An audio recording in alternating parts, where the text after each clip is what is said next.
Hey everyone, today I'm going to show you how to create a OneDrive account in Windows 10. Without any further ado, let's get started. First, navigate to your desktop and open your preferred web browser. In the address bar at the top, type google.com and press enter. Once Google loads, you'll see the search bar in the middle of the page. Type in OneDrive and hit enter to search. From the results that appear on your screen, look for the option that says Download OneDrive app and click on it. This will take you directly to the official OneDrive website where you can both download the app and create your account. Once you're on the OneDrive website, you'll see two main options at the top of the page.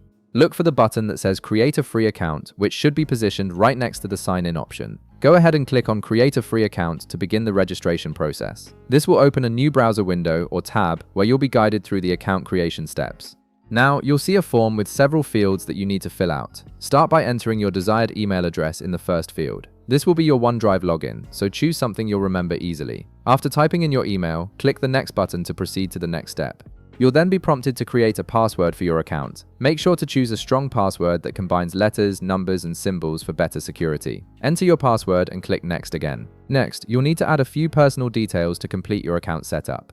The form will ask for your name, so enter your first and last name in the appropriate fields. After that, you'll need to provide your date of birth and select your country or region from the drop-down menu. These details help Microsoft verify your identity and customize your experience. Simply follow the on-screen instructions as they appear, filling in any additional information that's requested. Continue through the sign-up process by clicking Next after each section.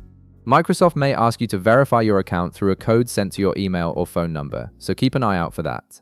Once you've completed all the required steps and verified your information, your OneDrive account will be successfully created.